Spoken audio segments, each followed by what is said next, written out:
People say, why do you keep making these videos? A lot of people probably aren't paying attention to them. I'm making these videos for people who aren't paying attention to them.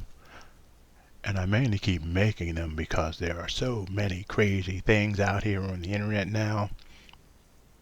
People are exaggerating things, expressing feelings that seem crazy sometimes. Right now you see this far-right ideology coming out on the internet as people are pretending to be loving and caring and fighting for freedom and justice. But their ideas are subjecting people to all kinds of isms. Some of their religions just clamp down and try to force other people into subjugation.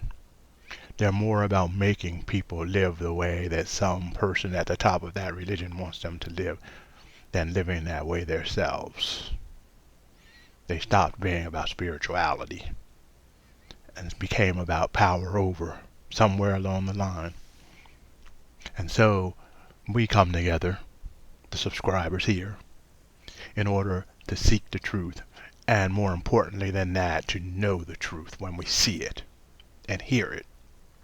But if we want to know the truth, we have to be able to know what falsity is. We have to move to a point where it doesn't help us to avoid the truth. Rationalizing doesn't make us feel better. We have to be able to step back and to see the truth and understand the truth. We must step back, be objective, look into the eyes of the darkness and see whatever lies there in the darkness. We have to turn the light of awareness. From outside of ourselves, we're always looking for answers, looking for truths, looking for justice and all of those things. We need to turn that around to the inside, where we can find justice and peace and loving kindness within ourselves. And when we fill ourselves with that justice, with that peace, with that loving kindness, something begins to happen. That power of love begins to nurture the beauty and the wisdom inside of us, and it begins to grow until we, like a cup full of love and power, begin to overflow and run over. And when our cup runneth over, we are able to engage in the world and create truth and justice and love for every person. And when I say every person, I don't mean people outside of ourselves. No, people inside us, ourselves. We can create love and justice for ourselves and our families and be a blessing to anyone who we come in contact with. The main step, however, is learning to live in truth. Being aware of what is going on inside and being able to separate the voices, the ideas, all of the things that are being pumped and thrown at us every day from the media, from who we really are and what we really are. Because some of these voices, some of these ideas, some of the images that are planted there by TV sets and authority figures are just like levers or buttons that people can hook onto. And when they can pull a certain lever and get the reaction they want, they realize that they have mastered us. We are their servants. We are asleep, no longer woke, and we can be moved like robots to do whatever they want. There was a great theologian named Paul Tillich who was one of the early ones to escape Nazi Germany a long time ago. He wrote a paper called something like Man, the Choice Maker. This is something for all of us to contemplate and think about. In his paper, he said that the thing that differentiated human beings from the animal is the ability of the human being to think and create. The ability of the human being to weigh two or three opposite things, to determine what is truth and what is helpful, what is good, But he said that a person could give that up.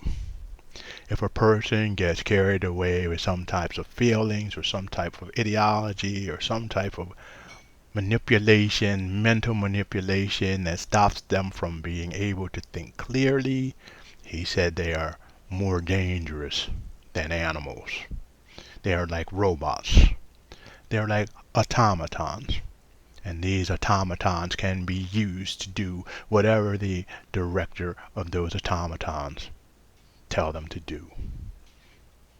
We are at a time in our nation where information is flowing like crazy, and every person who has a gift of using manipulation, of pushing buttons and pulling levers, is quickly rising up to the top and becoming those in leadership position, while the truthful, the honest, the most wise, those who would lead us to truth and justice and happiness and a quality of life, are shut down, demonized, made to look foolish.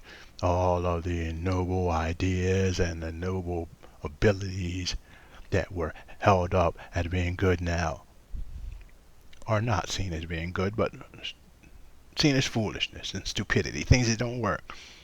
And as a result of it, as we look around us, we see the world's crumbling.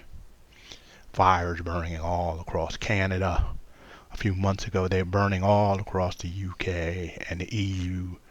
Last year, they were burning all over California, and earlier down there, all the way in South America, they were burning up the forest down there, the cloud forest.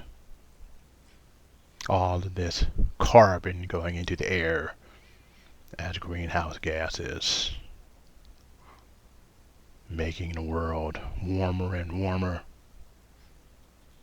causing droughts, famines, floods in some places, shifts in the jet stream in the ocean that controls the temperatures along the coasts.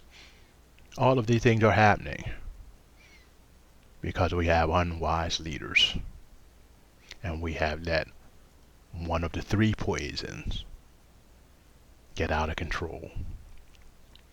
The three poisons were fear, greed, and delusion. And the fear basically often became anger. So we could also say that they were anger, greed, and delusion. There's so much greed in the land now that everyone looks around and they see there's no justice, so the anger is rising. People are reacting instead of acting, lashing out. Those who are at the top are creating a very good delusion for us, creating a picture of a world that doesn't exist, that is held on to and propped up by most of the media. And now if you look at many of the YouTube channels, you are seeing where those people with a lot of cash from the far right have realized that the truth was being spread on YouTube, so they are going out and buying spaces on YouTube in order to push more lies, more propaganda, things that don't even match up with common sense. That is why you have a group of people crying that we need to be woke. We need to be self-aware. We need to go to woke number 2. To the second power, though. Not only realizing what they are doing to us out there, but what they have done to us and what we do to ourselves each and every day. How we play into this deadly dance that our system is in now. This suicidal dance moving towards self-destruction because of sometimes of internal hatred or lack of love. Woke has to go inside as well as on the outside. And on our channel, we hope that we can help people bring woke not only outside but inside, and we can live in a world of justice, empowerment, and most of all, divine love. And the love we're talking about is not necessarily an emotion. It's not just a feeling. It's known as agape, or a unconditional love that consists of the actions that we have towards each other. When we love one unconditionally or ourselves, we make sure that we treat ourselves kindly, lovingly. We nurture ourselves so that we can promote the best type of growth. And it had nothing to do with feeling. No, it's about action.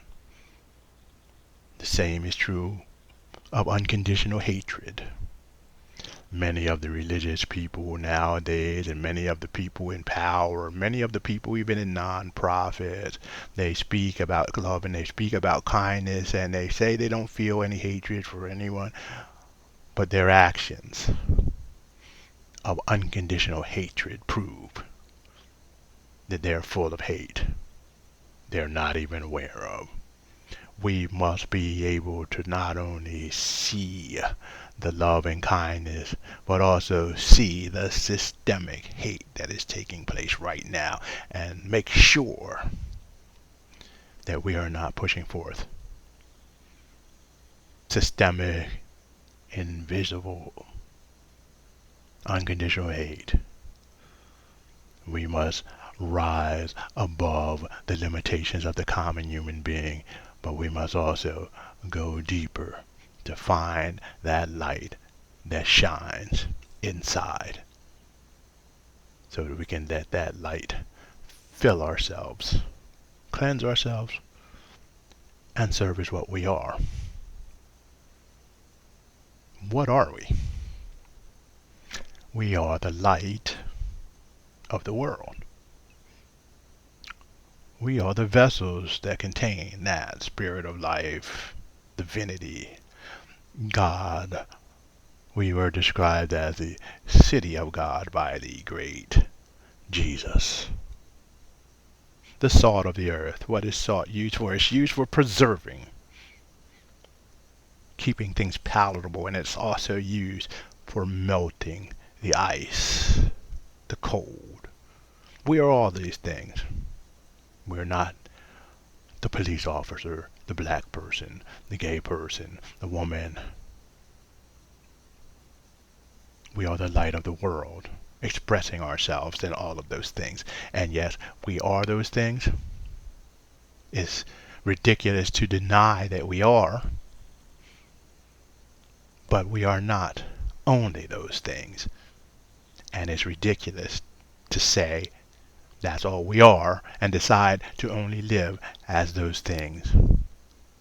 If we live as a light and wisdom and growth and patience, all of those other things can be included. But if we are tricked, we can claim one of those identities and leave off the greater thing. And so, as long as we're on the air, we'll be reminding each and every person of their wonderful gifts, their beauty, and their wisdom and their grace. And the fact that there's nothing more beautiful than you are when you drop the belief system that has been given to you and tap into the innate understanding of who and what you are. We invite you to subscribe to our channel, to hit the like sign, to leave a comment if you want to, so that we can address some of the questions that you have for us. We also offer you the opportunity to visit our website at nextstepcoaching.mysite.com. We will leave a link.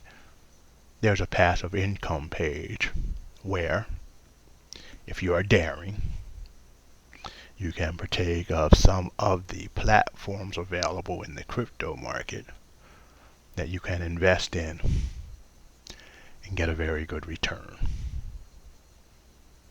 There is some risk involved, and at that website page will tell you what the links are.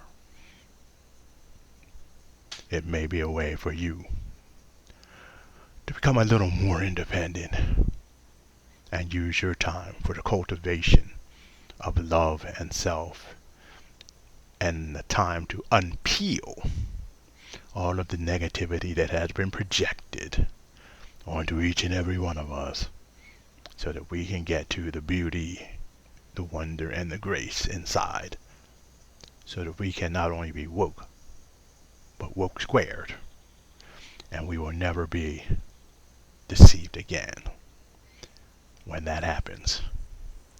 Thanks for being with us today, and we'll be dropping another video soon.